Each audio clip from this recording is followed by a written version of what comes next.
So I hope you had a good weekend. And I did post scores for the Module 2 solution, and we'll talk about that in just a second. Inside your references folder in Module 3, one of the things that is really good to take the time to review are the additional references and resources in the Module 3 content. So if you haven't yet taken up, like in Module 3, if you haven't taken up inside the references folder, the additional information here, this is stuff that you're going to need to know for the assessment that's coming up. I'll be posting the Module 3 assessment soon, and it will include information on NOR, NAND, XOR, and XNOR, as well as MUX and DMUX. And there will be more scenarios to consider. I'd like to take a minute to talk about the Module 2 solution. There were some basic frustrations, I think. By the way, the final attempt of your Module 2 assessment will be out there this week also. So what we want you to do is to go back and make sure that you're straight on any errors that were made in the Module 2 assessment, review your reconciliation, make your final attempt of the Module 2 assessment, and then we'll be getting ready for the Module 3, the first attempt of the Module 3 assessment. In your solution, you'll notice it says, please use the logic gate drawing you completed for 2.1 assignment.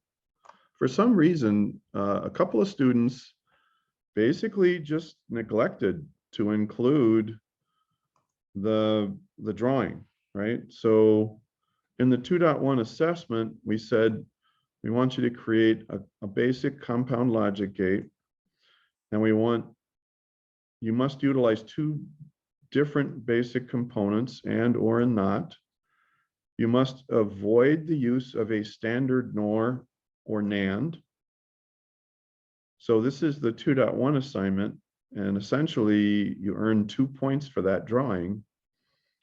And as you recall, we went over those and had some feedback for everybody, and then gave everyone a chance to refine their drawing and submit again. What I've found is that not everybody refined the drawing and resubmitted. Another thing that happened is that students did not include that drawing down here, and in some cases tried to satisfy the solution by turning in a NOR or a NAND, which would have been like, it would have been excluded with this drawing here for assignment 2.1. Or another thing that happened is that students completed this drawing and then used a different drawing for the solution, and that's okay. I mean, if a different drawing was used, that's fine, but you'd have to include the drawing and everything would have to track. In general, what we found is that basic mistakes between the drawing and the truth table cascaded down, so that, you know, when you look at this, right, this provides kind of like a checklist, right? So this is an assignment document, but it has basic information about what you need to do, but it's also a rubric. So does the gate include 2 or more different logic gates? Yes or no? Was a legible, accurate diagram provided to represent the design? See, so if submissions were made without the diagram, and then a truth table was wrong, I mean, if you have it all together, then it's harder to make mistakes. But if you don't turn in the diagram with it, that it's harder to track. And then, does an accurate truth table reflect possible outputs? In some cases, students got a number of students had a mistake on the truth table. And that's because they didn't take the time to include extra columns, or if they included extra columns, they didn't use color coding or didn't double check their work. So in some cases, columns were included for some of the truth table stuff, but not all of it. So to make a long story short,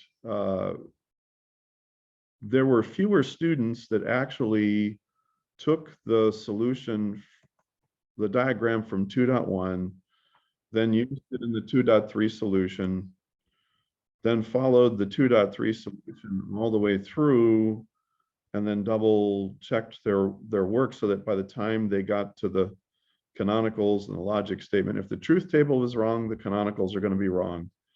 So what will happen according to the rubric is that basically if the truth table or diagram, I mean, if basically just a diagram was missing, but everything else was okay, I referenced your diagram in 2.1, and I took the extra time to do that. But I deducted a point because it wasn't included, right? It wasn't provided. So even though you completed it, I mean, I'm saying you, I mean, some students, not all students provided one. So what I did was post the scores. And what I'd like you to do today is to stop what you're doing for the work on module 3. This is crawl, walk, run. And if there were basic or simple mistakes that were made in the module 2 solution, we want to make sure that you revise and resubmit based on the criteria, the information that you've been given for that score, right?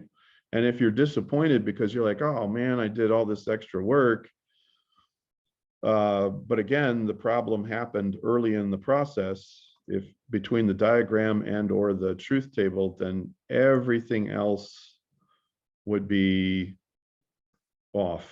So the canonicals would be off, and then the HDL would be off. And listen, there are cases where you can put in different inputs for barfed HDL, and it'll reflect what an incorrect truth table will show. So there are cases where it's kind of hit or miss. You can put in ones and zeros, and I got the impression that students may have spent some time like putting ones and zeros in the inputs until they got an answer that matched their truth table, but if people tested all the way through, they would have instantly seen, wait a minute, half of these answers aren't coming out right. Now, please tell me I'm not speaking a foreign language to some of you this morning, because I know your HDL did not render accurately the entire truth table if there were mistakes in the truth table, right? And I'm not calling out any names. I'm just saying that would be another thing that would happen. You could find a single case where input A, B, and C are done in such a way, and you get an output, and that matches your truth table expectations. But if the truth table is messed up, basically the rest of the stuff you put in the simulator isn't going to work. So you wouldn't have gotten any credit. In some cases, people were just in a hurry and they didn't include a header, as in didn't put their name, didn't put the date, didn't include HDL file information in the header. I mean, just like we walked through in class, right? Just like the recording, the step-by-step. So I don't want to disappoint people, but this rubric is really a good thing to double check your work with. And what I expect now in this class for today is for us to spend the time basically retracing our steps and making any revisions or corrections, right? Let's do that with the remaining class time, and people can dive in and look at their scores and see where they where they may have been mistaken, and then we can share screens. I'll stop recording and we'll stop sharing. And then the other thing that we can do too is just to take a minute again to get back into this content. So when we're looking at, I've noticed that some did not complete the 3.1 assignment. So this is more practice, right? We had this challenge logic gate E, it's called. And the idea was to get that done by the end of Saturday, this last Saturday. And so if you haven't completed that yet, please get that in as soon as possible. And don't worry about working on your module 3 solution yet. If you haven't turned this in, work on this first. Once again, if you haven't reconciled any mistakes in module 2, just hit the pause button on your module 3 solution and get the corrections for module 2 in place, get this finished, right? And then take a little time to look at, let's do that together, logic gate canonicals. Any questions before we continue?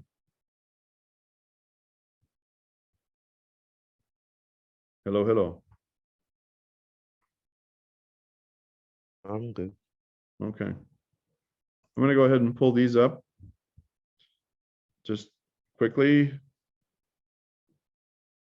So if I look at the and standard canonical, right? Essentially, if you haven't downloaded these, you should probably download these. Right? So take the time to download each one.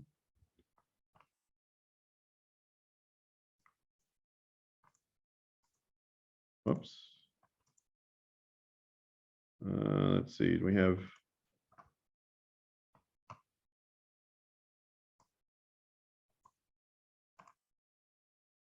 the NAND, let's get the NOR.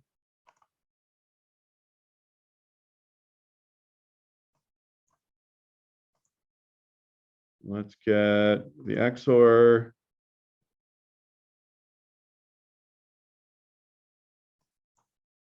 I'm just close. You see what I'm doing here? As I click on these, I'm closing the tabs. Why would it be an advantage to close each of the tabs as more and more tabs are added? Does anybody know? Yeah. Say your computer doesn't slow down. Yes. Yes. If you're one of those that has a web browser and you've got 27 tabs open, that's really problematic, because another thing that'll happen is that you'll forget that you're already logged in on other screens.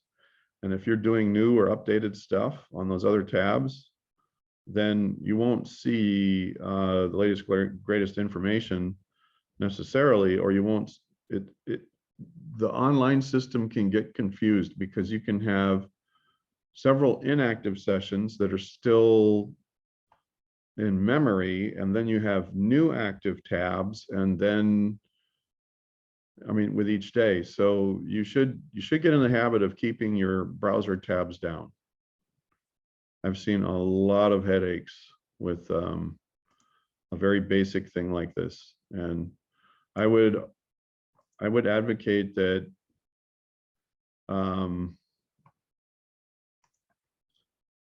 that's just a good practice for everyone. All right, so are there any, well, let's look at what we've downloaded here. So let's look at and. Standard canonical for and, right, is AB. So it's not A tick, B tick, it's when A is 1 and B is 1, that's it. And so I need you to be able to know this off the top of your head.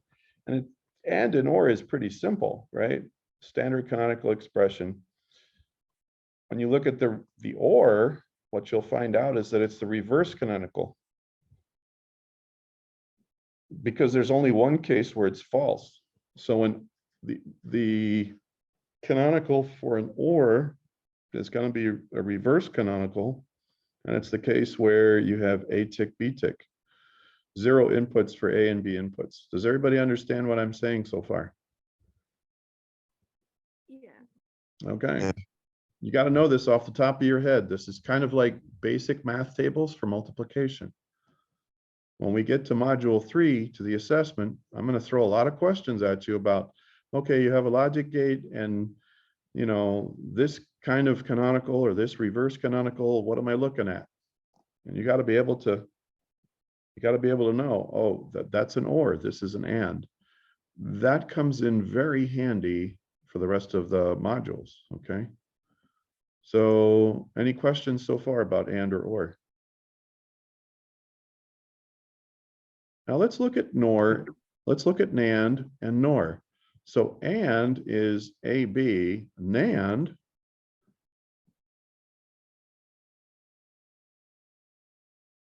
AND is the standard canonical AB. NAND is the reverse canonical AB. Gee, that's pretty convenient when you think about it. Let me say that again. That's really convenient when you think about it, because the not flips the way the and works. And if an and canonical is a standard expression, AB, where A is true and B is true, then NAND is the reverse, meaning the same inputs are going to generate a false instead of a true. So it's reverse canonical expression where A is 1 and B is 1. Any questions?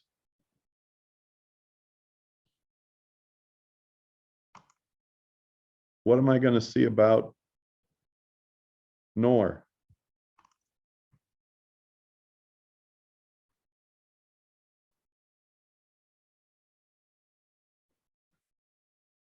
So when I have a NOR, the standard canonical expression is A tick B tick.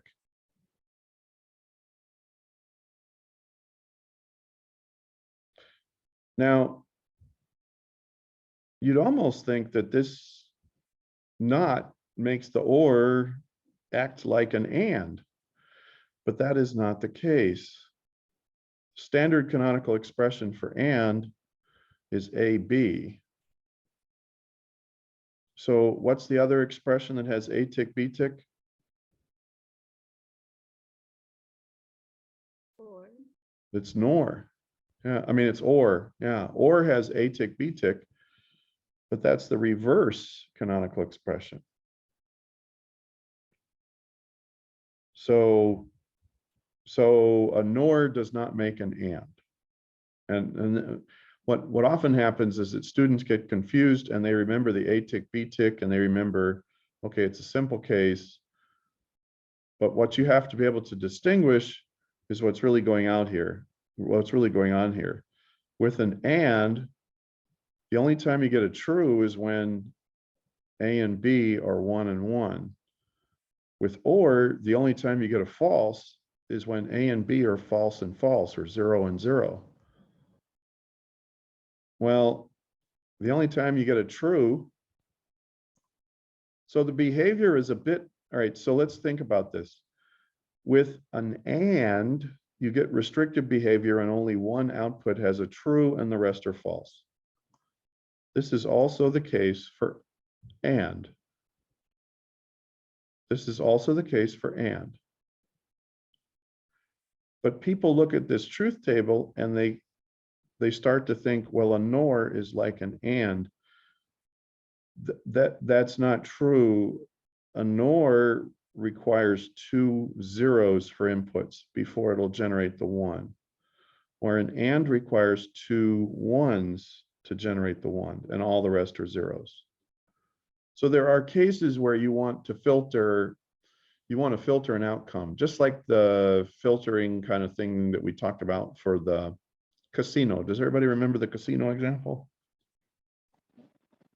Yes. Okay, so how can you forget that, right? So if and will always return zeros except for one case, the same is true for NOR. So the behaviors are similar, but not identical. Because the only case where a NOR generates a single true is when all the inputs are 0. So when all the inputs are 0, then it produces a true and is different. It has similar outputs, but the inputs have to be different in order to generate that same output. So what are we saying? I can use different combinations of logic gates to signal or detect specific cases of inputs. I'm going to say that again.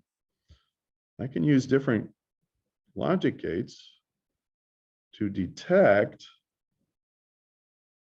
when specific cases of inputs present.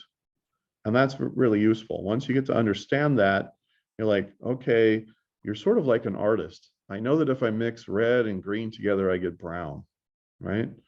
Or if I mix yellow and blue, I get green, okay? Does everybody know what I'm talking about? Has anybody ever worked with complementary colors or color combinations? Yeah, good. I'm glad you've had that experience. And if you mix all the colors together, what color do you get? All of them. Black. Actually, technically speaking, if you mix all the colors together, I'm talking about light now, light wavelengths. If you mix all of the white wavelength colors together, you get white. You get black when you don't have any of the colors. Now it's different with ink and with paint. Okay, so yeah, it's a little different with ink and paint. And some of you are saying, well, I know if I mix all the colors together, I can get black because my colored printer will do that. If I run out of black ink, it'll mix all of the colored ink together to make black ink. And then I run out of colored ink a lot faster. Boo-hoo. Well, that sells more ink for the printer manufacturer. So I guess it depends on the media you're talking about. Our media are the logic gates we use to build digital components. So I want you to think of these different combinations of logic gates to be a bit like the colors you would use for different artistic pursuits, okay? Whether you're working with lighting or you're working with paint or ink. Let's keep going. Any questions so far?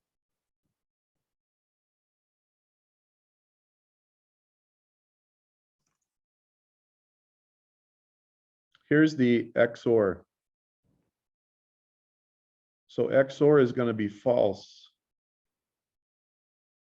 when you have AB or A tick B tick. So it's going to signal true or 1. Now, in a 2-input XOR, you could write the reverse canonical expression this way, or you could write a standard canonical. You could write a standard canonical expression for XOR with just 2 inputs, or you have only 4 outputs. Quite often, you end up having a very different. Quite often, you have a very different scenario with digital components. Okay, so we haven't gotten into this yet, but you can have digital components with many more inputs, and this is a pin configuration or the inputs that are typically used for a I think it's a Cyrix. It's an older processor, but you see there's it's numbered 1 all the way around to 64. So this is a 64-bit processor, right? Or at least it has 64 inputs and outputs. I'd have to look this up to see if it's 32-bit or 64-bit. But understanding the nature, the basic nature and canonicals for each of those chips is going to be very helpful.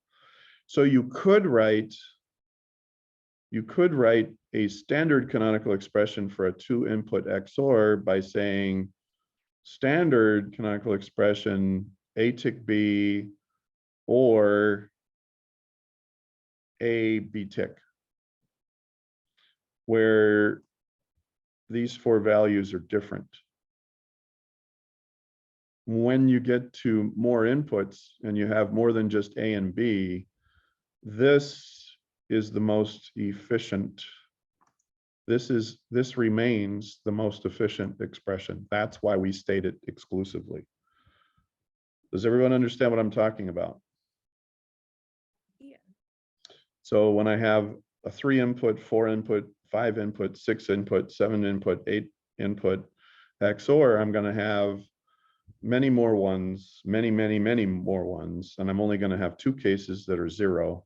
So the reverse canonical is always true, regardless of the number of inputs, right? That's why we state this one. Any questions about XOR? XNOR. XNOR.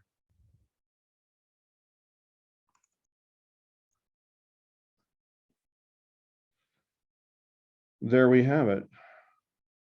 XNOR will trigger a true when the input values are the same. So XNOR, the truth table will present a standard canonical expression when the inputs are similar. So it'll trigger a true instead of a false. So it detects when all the inputs are the same. XOR detects when all the inputs are different in terms of signaling a true. Any questions about these canonicals? You got to be able to recognize those. You want to download them, use them like flashcards on your screen like we just did. Okay, I'm going to stop sharing and stop recording.